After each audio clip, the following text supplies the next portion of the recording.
What's going on, everybody? This is JohnJake Baseball on the mic here, coming at you with some late June USBL action. We just got done with the draft in the last episode, and now getting some gameplay in as we get ready to hit just about the halfway mark through the season. So should be a good one for you guys. Got plenty of games on tap for y'all. I got 10 games on tap for you guys, so it's gonna be a great episode. So make sure you go ahead, smash that like button, hit that subscribe button as well if you happen to be brand new to the channel, as we go ahead and get this USBL action underway. And a game that's been a pretty good defensive battle so far. The Minnesota Ducks, who come into this episode with one of the best records in all of baseball, taking on a much improved Columbus Jet squad. They're hovering in there around 500, a big step up from their USBL trade day selling back in season number 1. And look, I mean, top of the 5th inning, something that we don't necessarily see all the time, but we do finally see the first run scored in the top of the 5th inning. That's how long it took just for somebody to get a run across. As we'll go ahead and check in on Peterson, who's 0 for 1 today so far, but he gets a nice little shot out there in the right center field. Is it going to end up carrying? It does. And Columbus, in a blink of an eye, is going to go ahead, tie this ball game up. It's the 19th home run this season for Peterson. And it does allow the Columbus Jets to stay tied, to stay even with the Minnesota Ducks right now, as everything comes down here in this 9th inning. We're going to go ahead and check out the top of the 9th inning. Scott Barlow coming in the game as Randall Polson of the Minnesota Ducks gets this top of the 9th inning started off right. A little center up through center field, a big one, as we'll go ahead and see Gary Waters enter the game now. He is a pinch runner, as now Fernando Tatis Jr. coming into the game now. 0 for 3 so far in the day. He's been just running that struggle bus, but doesn't even have to do much. Gary Waters, who comes in the pinch run, gets a stolen base. So 2-2 count here. Tatis could potentially play hero, but will end up being struck out the first out of the inning. And now here comes the big free agent acquisition for the Minnesota Ducks, Ramon Laureano. 0 for 3 so far in the day, but a big hit down the left-hand line is going to bring in at least 1 run. Could make it 2. We'll see how this throw is. They're not going to go ahead and attempt the throw home. So Ramon Laureano, a huge double. Columbus forced to go to their bullpen. They go to Roberto Osuna to try to clean things up a little bit here. As we go ahead, 3-1 game. We do see Osuna clean things up a little bit here, getting the first strikeout. We'll see if we can get the same thing for Garrett Cooper on a full count. Does end up getting the grounder. Peterson staying with it, and oh my goodness, we got an error on the field. Peterson with a massive error, and that gives up yet another run. Wow. So we do end up seeing Minnesota pull away in the 9th inning, but man, what a way to go ahead and start this episode off right. Oh my goodness. And it will end up being a 4-1 victory for Minnesota. As we go ahead and check out the Pittsburgh Force going ahead and taking on the Honolulu Islanders, we go ahead and check out the beautiful Hawaiian Airlines field. And we're going to try and see if Pittsburgh is a legitimate squad. They've been pretty competitive as well. Again, another team that was a USBL trade day seller back in year number 1, but here they are, 3 games over 500, but a little bit of trouble here early on, as while Vasquez technically got the strikeout, error by the catcher does mean there's a runner on first base to get it going, and we do end up seeing a strikeout of Justin Turner. Thought we're going to see a stolen base opportunity, but all of the runners staying put for right now. And here comes the meat of this lineup. Eloy Jimenez, one of the highest batting averages in the USBL right now, coming in batting .327 and keeping that going despite the fact that that second baseman was playing deep, like in that rower position out in the outfield, kind of that area. Still didn't matter though. Hawaii does end up taking an early 1-0 lead, but Pittsburgh forced, they're going to go ahead and respond themselves. So Jason Hayward going to get the first dangerous base runner for Pittsburgh. Second base for Jason Hayward. We'll see if Novi Marte can bring him home. He's been doing a really good job against left-handed pitching, but not so much against right-handers, although we will see Marte at least hitting this ball deep enough to where Jason Hayward would be able to go ahead and score from third base. So this is a 1-1 game here. Another little defensive-minded matchup. We'll see what Alberto Ybarra can do in terms of breaking that tie. He will end up striking out here in the top of the 5th inning. The 5th strikeout for Sonny Gray, but Sonny Gray ends up getting pulled really early. He didn't even have that high of a pitch count, but that's what Hawaii decides to do. And so Peter Cato is going to go ahead and come into this game now. Top of the 5th inning. Still, there's 2 outs, so should be easy to get out of it. But Bo Naylor going to at least go ahead and keep the inning alive as Mike Trout has got that golden arm out there in center field. Bo Naylor will not try to get to third base, but still a double that gets Pittsburgh another runner in scoring position. And now Novi Marte with another opportunity to go ahead and get some runners across home plate. And this one is deep, and it just barely stays fair. And Noel Marte gets his 6th home run of the season. Wow. So the Pittsburgh force man in 5 innings of action, and it's been a really sloppy game. Don't get me wrong. It is 3-1 in favor of the force. We'll see what these Islanders can do in terms of a response. So bottom of the 6th inning, Anthony Rizzo. He's going to slap this one out in the right field. It's got some distance on him as well. Will end up staying in the field of play, but despite the slow speed of Anthony Rizzo, that will still be counted as a double. So now, Starlin Castro, he has a chance to go ahead and bring Anthony Rizzo home, and does just that. Hawaii cuts the lead down to just 1 run. Starlin Castro will be awarded with that RBI single there. You can definitely tell the emotion on his face. But that is all the runs that Hawaii will end up scoring in the bottom of the 6th. But go ahead, jump to the bottom of the 7th now. Almost a clean inning for Eric Yardley. Well, almost at the very least, until Justin Turner comes around. And Justin Turner slapped this one in the right center field, and it's going to turn into a foot race. Turner going the 3rd, and he's going to try and round home. Oh my! Does it get there? I think he did. He did get there. Wow! Inside the park home run. And this game now all tied up at 3 apiece. Another game that is coming right down to the wire. Ryan Stanek coming into the game now, top of the 8th, going up against Tim Castro, looking for his first hit of the day, and going on now. That play might have been misplayed as Eloy Jimenez did not read that ball well at all. That's might be a triple. He's in there. He gets in there, and that's gonna be safe. The first triple of the season for Tim Castro. And Wario Suarez gets a chance to go ahead and maybe bring a run home here. Got a broken bat, but action being forced at first place because Suarez was hustling down that first base line. And we are now looking at a Pittsburgh Force team that has the lead on the team that has the best record in the USBL right now. Although Pittsburgh will only get that 1 run in that inning. But Pittsburgh actually hangs on. They win this game by a final score of 4-3. It was an exciting affair for sure. I love you, Poppy. In Pittsburgh, stunning the Hawaii Islanders on the road. You'll love to see it. So now we go in and check out our very first box score of this episode. And yo, look at this Milwaukee Beer and Louisville Colonials game.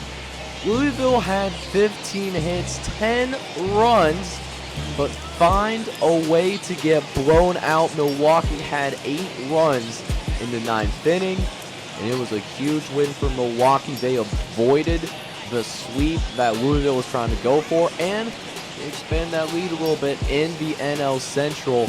Logan Davidson, player of the game in this one, 4 for 6, 3 doubles and 5 RBIs. Dan Dunning, who only pitched a couple innings, he ends up winning today's game. And then Tyler Alexander, I mean, it was a really rough one all around, but he will be charged with the loss in this one. But definitely a lot of hitting, a lot of action here, and definitely a little bit different from the first couple of games that we saw here in this episode.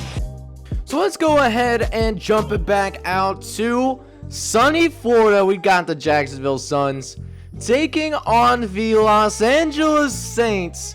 And Los Angeles, is a team that is on a mission right now after being eliminated the way that they were last year by the San Francisco Seals. Right now, they do have the best record in the NL East. They would be NL East champions once again if the season did end today. But we do also know that there is certainly plenty of baseball left to be played, and should be a convincing win for LA. They are taking on the Jacksonville Suns, who might be going towards a rebuilding kind of slate. They weren't good in season 1. They might be trade day sellers in year 2, but we'll have to see what happens about that. But we'll see what ends up happening here then. As no surprises, LA does end up jumping to a 2-0 lead, but the way that they do it is surprising. Not doing it with the meat of the order, as we see Freddie Freeman strike out. We'll see if Trevor Story follows that trend. Trevor Story actually getting a hit on this ball as well, so they might even be adding on to this thing a little bit here. And we're only in the top of the first inning. Trevor Story able to get out there and getting that double. It is the 15th double of the season. Is now Kyle Lewis. He has a chance to bring Trevor Story home, and Trevor Story might actually be coming home now. We got to throw it home, and yeah, that's not going to even be remotely close. Kyle Lewis getting that RBI single, so LA does end up tacking on yet another run here, and it makes it a 3-0 affair. And good in the heavens too, because they got Kyle Hendricks on the mound. He's been pretty solid, 8-3, 3.66 record, but run into a little bit of trouble here early on, as we see not only second base being stolen, but third base, home, gonna be all stolen. Yes, sir! It's on the birthday Mondesi with 3 stolen bases in one action. Wow, you'll love to see it. So that's how Jacksonville gets on the board, and they don't even end up getting their very first hit till the very next inning. So that's, the old adage, man, walks will haunt. That is certainly the case here, as Cham Pinder has a chance to bring in yet another run. A broken bat yet again, but we see a little bit of lackadaisical coverage out there at that catcher position, and that will end up costing a run here. So now Jacksonville, they're only down by 1 here, and they're starting to definitely believe. They believe that they got a chance to come back and win this thing. But JJ Burde has something to say about that. Hits that one deep out into left center field. It could actually carry out a ballpark, and it certainly does right there. 6th home run of the season for JJ Burde. And it is a solo shot, so it is a 4-2 lead. As now, here we are in the top of the 2nd inning. Aldemaro Vargas currently on the interstate right now with that 189 batting average. 0 for 2 on the day so far, but looking to get himself off the interstate, though. That will certainly help, as Vargas gonna get at least a double here and will remain at second base. And the scary part for this Jacksonville bullpen, here comes the meat of the lineup. Freddie Freeman, who we know is a stud, but has struggled throughout the course of his series. Just 1 for 12 in his free game set against Jacksonville. Finally breaking that trend a little bit here, getting just his 2nd hit of the series. Coming in a pretty big moment here too, as LA does end up tapping on yet another run in this one. It's now a 6-2 affair, and that's how the score will remain as well. LA will go ahead and take that 6-2 victory. Another win that gets them to, I believe, 40 wins on the season. Jacksonville en route for rebuild. So we go ahead and jump out to the West Coast, and we are watching the San Francisco Seals, your defending National League champions from season number 1, taking on the Houston Hurricanes, who Houston is currently in some trouble. They are in a position right now where they could actually be swept. It has been a competitive first 2 games. San Francisco winning by 5 and 2 runs combined. So it's been pretty competitive. It's not like it's been full-on blowouts. But that being said, Houston in desperate need for a victory just to get some momentum. I don't even know what happened to Houston, to be honest with you. It's essentially the same team that they brought back from last year, but I don't know if just the focus isn't there or what's going on, because a team that went to the ALCS last season, suddenly 10 games under 500, it's certainly tough. Although Mike Clevenger, who's supposed to be one of the better pitchers on this staff, not doing any favors. Ozzy Albies going to slide into third base there and is going to end up going ahead and getting a triple off rip. And this brings up Paul Goldschmidt, who did win the home run derby back in season number 1. He could be going back to that home run derby once again. 17 home runs on the season. We'll see if he can add on to that. As now, 1-1 delivery for Mike Clevenger. Gets a little grounder out to the shortstop. It will be a ground out, but action was forced at first base. Ozzy Albies with that speed, not killer speed, but enough speed to force that action at first, and San Francisco does end up getting the first run on the board.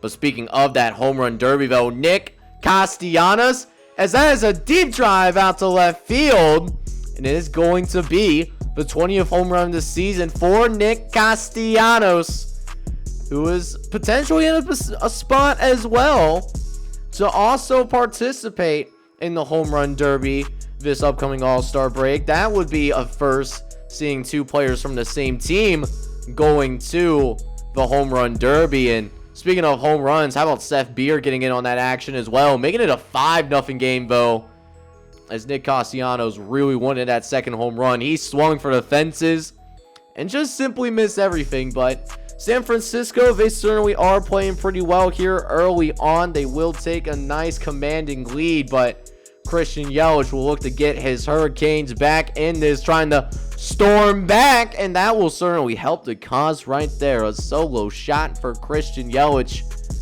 with it only being his 9th home run of the season. And Mike Clevenger, secondarily, does not last very long whatsoever. At least, that's what she told me.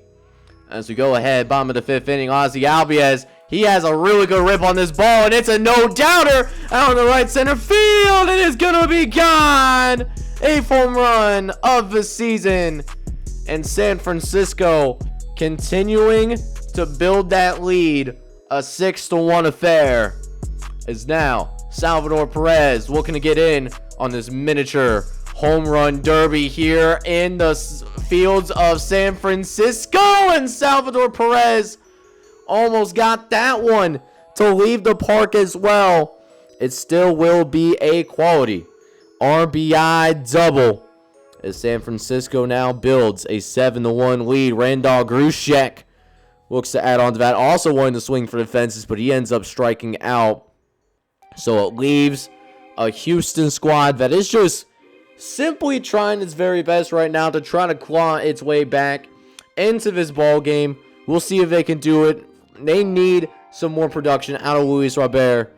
Let's see if they can get it here. 3-1 count here as Rick Slade provides the delivery. That's out in the left field and doesn't leave the ballpark, but that should clear up the bases, though, as we only end up seeing 1-run score from that somehow. But Luis Robert at least doing his job. He's going to get runners up to second and third. As San Francisco going back to the bullpen, Ernest Cabrera coming in with his 39th appearance of the season, coming with a 1-2 delivery, gets the strikeout there at the very least. Let's see if we can get the same thing against Asdrubal Cabrera, and doing that as well. And Ernest Cabrera gets his guys out of the inning, man. Should have been more of a one-run scored, but Houston only comes away with one. And it's little things like that is why you see how Houston has been struggling so much. They just aren't as clutch in regards to, hitting people home, that timely hitting. And it also doesn't help that they really just can't stop a nosebleed right now. The defense and the pitching, soft as Charmin right now. As Houston will try to go to the bullpen, Robert Gesman, see if that provides a little bit more of a spark for them.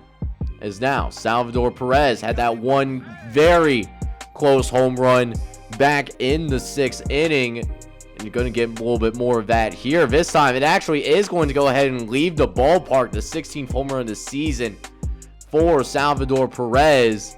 And Rendell Grushek, he's also going to get involved as well. This is a solo shot, and it's going to be gone. Another solo shot. 10th home run this season for Rendell Grushek. And trying to get that spark again in the bullpen. It's another reliever for Houston, Amir Garrett. But at least he doesn't allow any runs. At least any more runs to get across. Does end up seeing Ozzy Albies strike out. And that will seal the deal. San Francisco playing some very good, very well-disciplined baseball. And San Francisco comes away with that 10-2 victory. San Francisco looking for a quest to repeat as National League champions. As we go ahead and check out the San Antonio Outlaws now. They are also in the American League wildcard hunt, taking on an improved Nashville Blues squad, but they still have a little bit of work that needs to be done before they can realistically start competing for a USBL playoff spot. So definitely some young pieces in Nashville that are definitely to be excited about. CJ Abrams immediately comes to mind. He was a former top prospect. It's his first full season at the USBL level, but right now dealing with a San Antonio squad that's been pretty warm going into this game, and we see somebody trying to get home, and again, there's that youth for Nashville kind of showing up there. That's Daryl Cooley, who just kind of threw that errant pass. If he just took his time, that would have certainly been an easy 1-2-3, but instead, San Antonio, the Outlaws, they got a 1-0 lead here. Although it doesn't help that a couple of the free agent acquisitions that Nashville had earlier this season haven't necessarily been up to par, as we see Whit Merrifield get that stolen base. But yeah, Bryce Hopkins isn't not exactly, living up to the hype of his contract early, and neither is Brian Buxton, although he's looking to go ahead and change the narrative, though, as Bryce Hopkins gets his 18th home run of the season. And Nashville finds itself ahead 2-1 affair, but a double play, or it should have been a double play, but CJ Abrams, that's why he was such a great prospect down in the minor leagues back in season number 1. He had that elite speed. Once his hitting catches up, he's going to be absolutely special, but just a little bit too aggressive right there, as we will end up seeing CJ Abrams trying to steal. Nice little pitch out by Steven Matz. And it will get San Antonio out of the inning. But Nashville's looking pretty good in this game. A lot of talk about San Antonio, about how their playoff hopes are currently shaking up. They do have the second wild card spot going into this episode. But Nashville's looking pretty good, especially when you get Bryce Hopkins. He's looking real good. His second home run of the day. And then the younger guys are doing their job too. They're starting to develop a little bit here. 4-1 lead. Should be a 5-1 lead here. They're going to try to throw home, though, but going to be able to get home. The throw not being in time. And that does mean we're actually going to see a little bit of a mound vision. Steven Matt's going to get some conversation going with the manager, making sure that everything is okay. Trying to calm down his starting pitcher on the mound right now. We'll see if that encouragement helps or not. It seems like it did its thing, as we do end up seeing a strikeout first batter after that conversation. So San Antonio gets out of that inning, but it is still 5-1 in favor of Nashville right now. So San Antonio certainly in some need of a very big inning. We'll see if they can get it here. As now, top of the 6th, Jose Ramirez at the plate. Not the story though. Gonna see a stolen base opportunity, and Ramel Tapia is actually going to be successful. It is going to be the 3rd home run of the season. As now, we still see Jose Ramirez at the plate. He ends up striking out here though. So we do see 2 outs here in the top of the 6th. Javier Baez looking to go ahead, keep the inning alive. Baez gets it through the infield. Is going to bring in a 1-run potentially. And San Antonio, the Outlaws, getting another run on the board. And they needed that in a big way. Now a 5-2 affair. See if Chris Davis can keep it going. But unfortunately, he will end up just going ahead and just do some quick window shopping, because he ends up striking out looking. So now we go ahead, jump into the top of the 8th inning here, as Jordan Hicks is now in the game. Now also dealing with Jose Ramirez, and that's almost, no, it actually is a home run. I thought that was going to be robbed at the wall, but slightly mistimed. Jose Ramirez gets his 10th home run of the season, and now we will go ahead and see San Antonio just down by 1 run. Is Nashville going to be able to hang on, or is San Antonio going to be able to complete that comeback? As it brings in Tommy Cole, and Tommy Cole is a guy that has not blown a single save this entire season. Is that going to break it? No, it's going to stay in the ballpark. And that undefeated streak, not blowing a single save so far this season, that will actually still continue, as the Nashville Blues do hang on and get the dub, beating the San Antonio Outlaws by a score of 5-4 in this one. Up next now, we have the Boston Quakers, who currently are sitting on top of the AL East, taking on a still competitive New Orleans Kings spot. Despite the fact that New Orleans was decimated in free agency, they have certainly been playing well as a team, a competitive team to here. As we go ahead and jump into the top of the 5th inning, we still don't have anybody scoring yet like we did in the Columbus and Minnesota game to start this episode, but we will see some runners in scoring position though, as Colin Moran gets his 10th double of the season. Jake Marinosky, who did come to Boston via the USBL trade day, he was an add-on for Robert Poussin, one of the top prospects back in year 1. He gets that RBI single to give Boston that 1-0 lead for the time being. We'll see if Donnie Bell can make it a 2-0 affair, but Donnie Bell just going to go ahead and swing at some wind. He will end up striking out. And so Boston still holding on to that 1-0 lead for the time being. But we'll see how long that lasts. It's Jake Marinosky, who hasn't played well in simulation, but whenever we see him in gameplay, dude's been playing extremely well. And another case of that here today, as Jake Marinosky gets his 9th home run of the season. So now make it 2-0. Donnie Bell looking to maybe go ahead and make it 3-0. No, Donnie Bell, we're going to go ahead and stretch this out to a triple, but we'll go ahead and hold it down here at second base. Donnie Bell will end up being stranded there a little bit, but we knew New Orleans was going to at least be solid as a pitching staff, but the offense has been a little bit inconsistent though. We will see if they will be able to go ahead and hold up, as now Brandon Waddell facing off against Luis Arias. He gets that one down the right hand side. Arias got a decent amount of speed, gonna try to round it out to second base and gets there. And Luis Arias gets into scoring position for the New Orleans Kings. And in time for Anthony Santander to hit the plate. 241 batting average so far in this season. Looking to get it up just a smidge, and that will certainly help the cause as Luis Arias is going to be able to go home off of that hit down the wall. And the New Orleans Kings will also go ahead and find themselves on the board as well. Dylan Ford will have to go into this game to preserve the lead, as Floro does exactly that, gets a massive strikeout to end the 7th inning, and Boston will go ahead and stay ahead. Let's go ahead, jump into the 9th inning now. Edwin Rios, we ground to third base, but there's an error though. A potentially huge error, if I say so myself, because Jake Marinosky comes back up to the plate, and look at the disparity.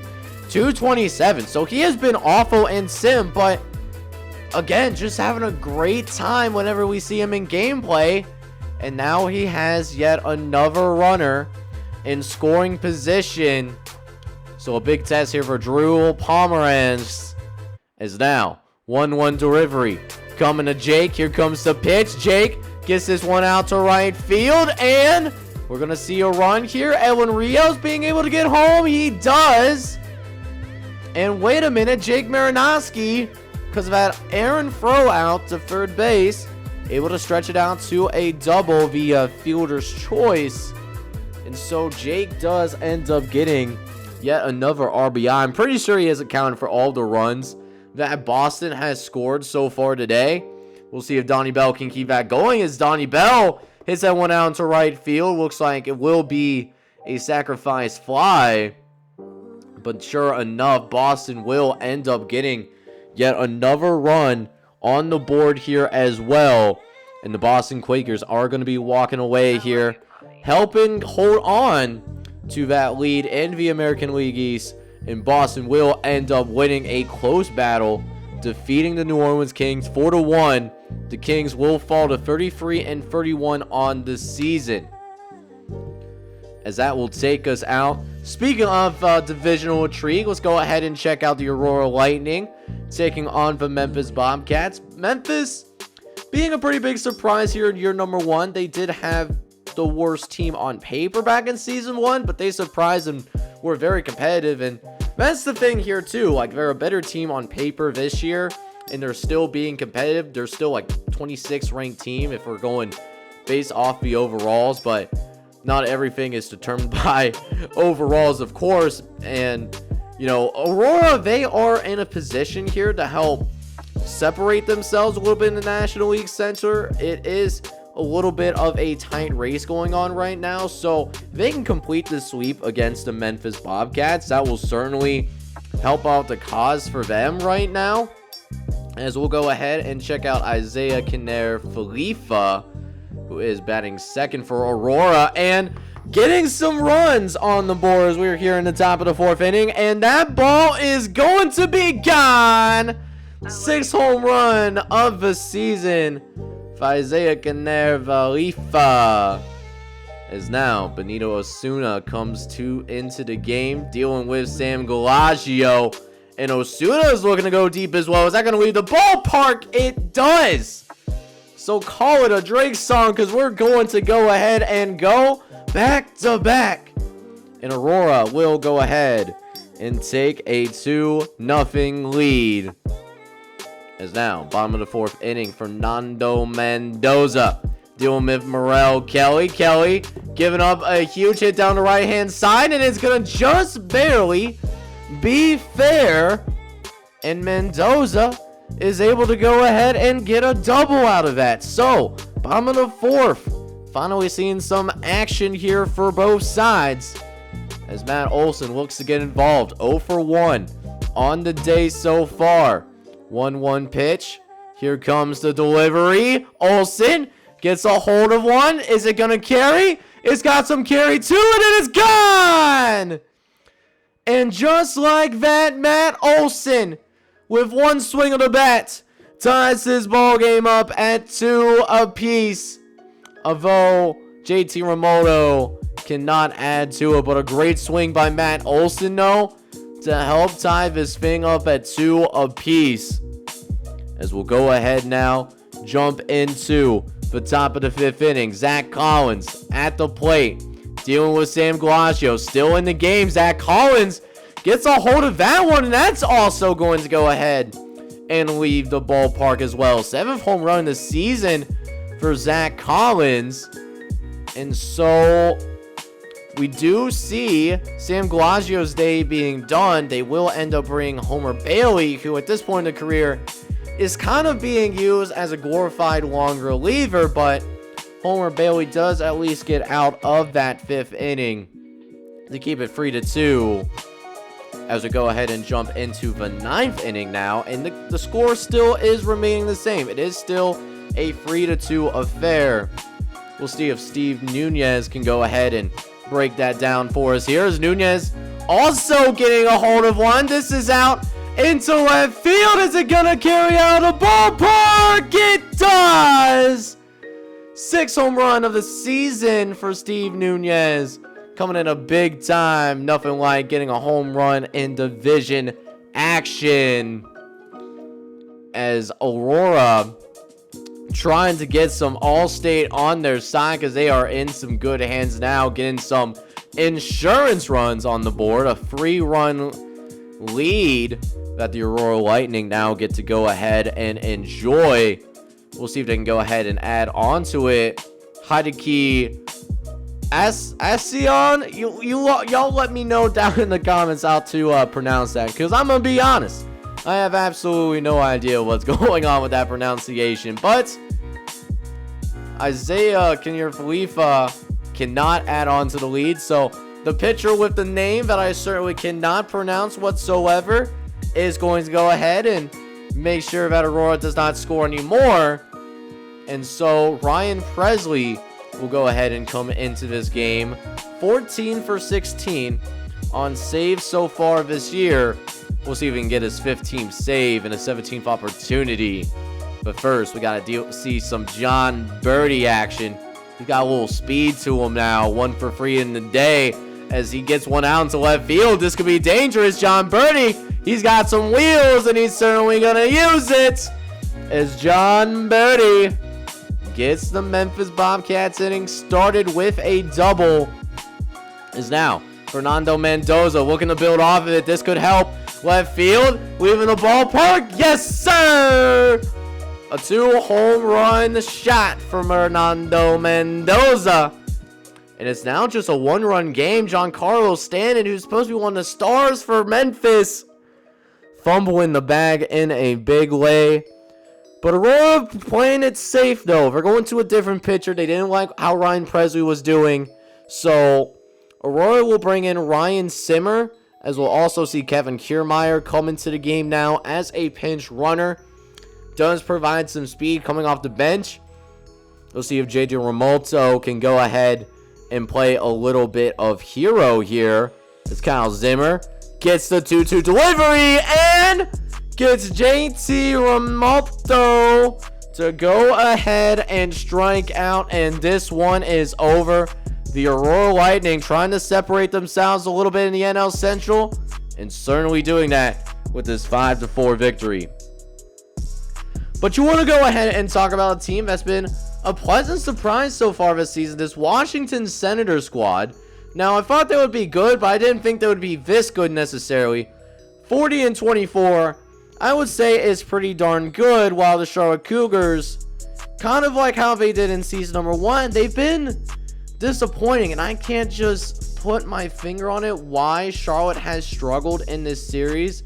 They have a pretty solid team on paper. I don't know if they just haven't been able to put it all together, or the coaching just isn't that good. I don't know what's going on down in Charlotte, but tough opponent in the Washington Senators. Charlotte is a team that can play with anybody, in my opinion, even though that record may not necessarily reflect that. As now Shane Beaver trying to get out of the top of the first inning, and does end up doing just that at the very least. But David Fletcher getting things started with the offense. First hit of the day for both teams ends up being a home run, and it also helps that Matt Thompson, he comes in as he was a top USBL prospect going into this season, getting his first year of full-time action, and he a guy that has certainly looked fantastic thus far. We're certainly getting that here. And Matthew Thomas is getting that run support. That's always such a nice thing as a pitcher, considering Matthew Thompson is getting some good things to go his way. He's been brilliant early on in this ball game.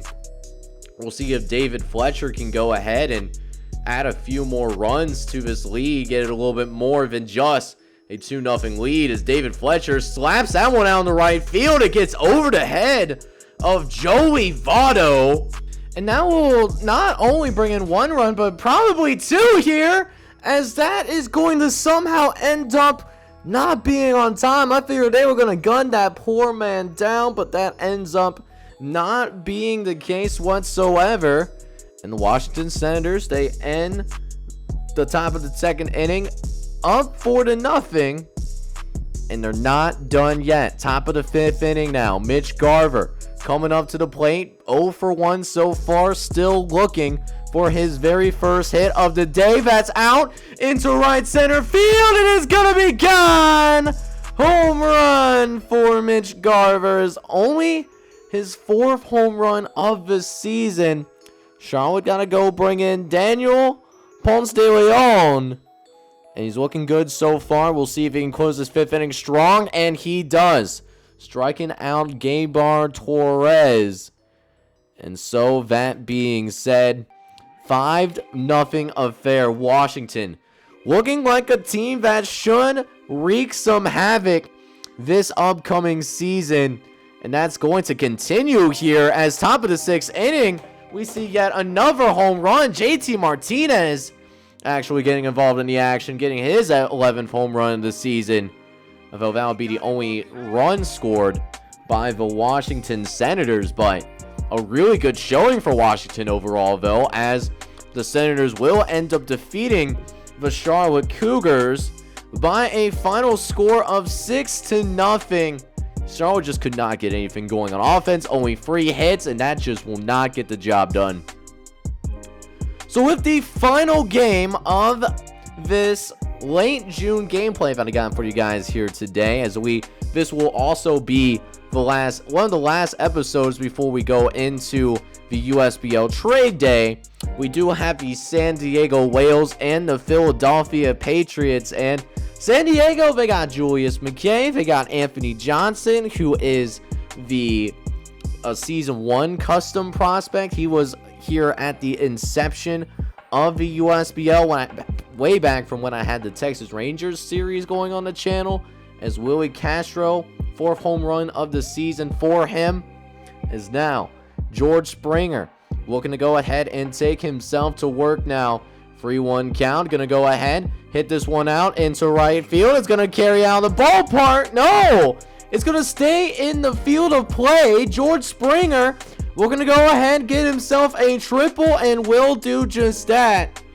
But more importantly, the Philadelphia Patriots, with that 1-0 lead, is now bottom of the 4th inning now. Bryce Harper, he's been hot in this series, 6 for 13. He has 3 home runs so far in this series against the San Diego Whales, and he might go ahead, mess around, and add a 4th home run into this series, as the San Diego Whales, seeing the power, the raw strength, the raw ability of Bryce Harper, is the 22nd home run of the season for him.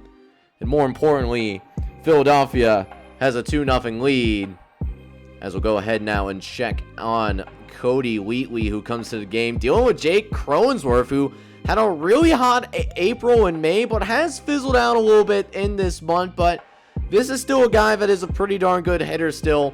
Not necessarily a power hitter, even though he just hit that 10th home run right in front of our faces.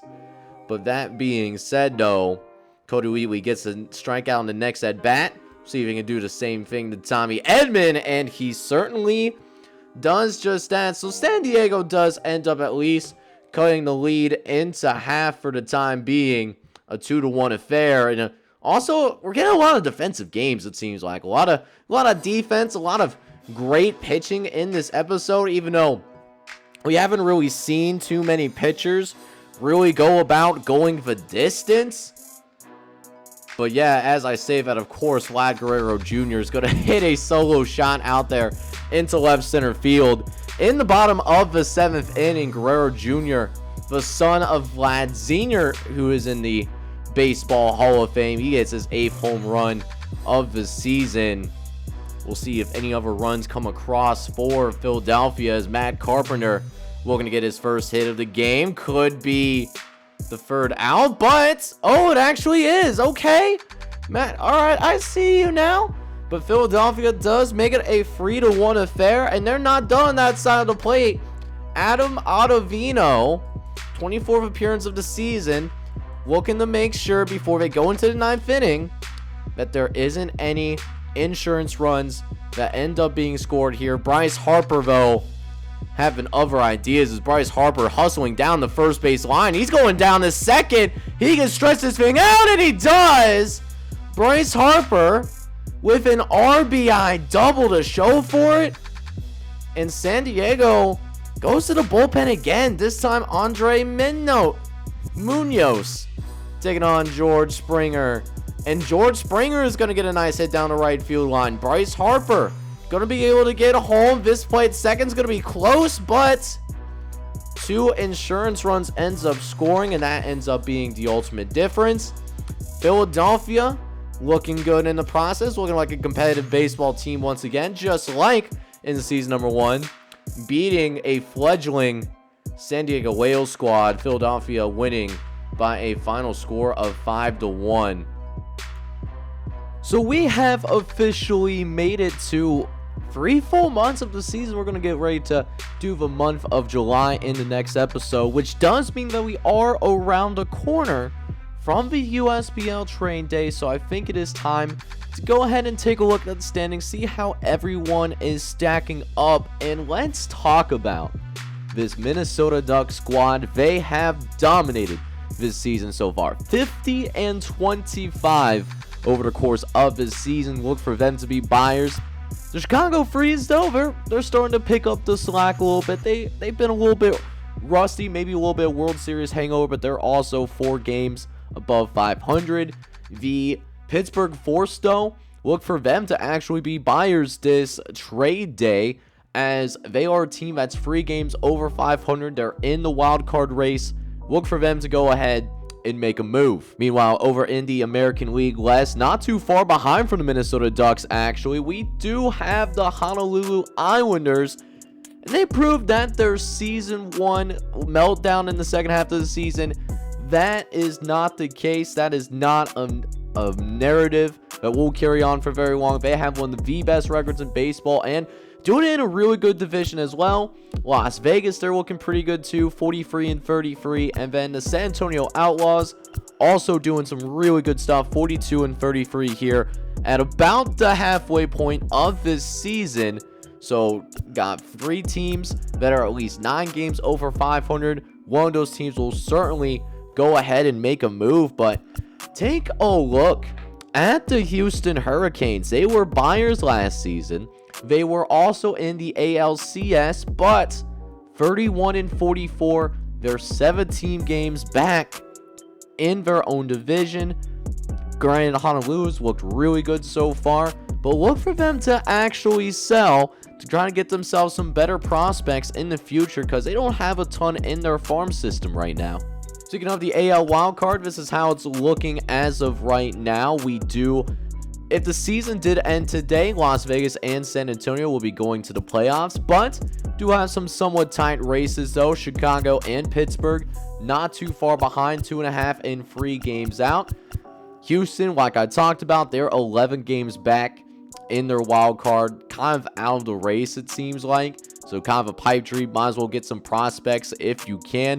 And then the Atlanta Barons and Cleveland Rockers both have really struggled. Look for them to also be sellers at the trade day. Speaking of that American League East, this might be the worst division in baseball over the course of this season.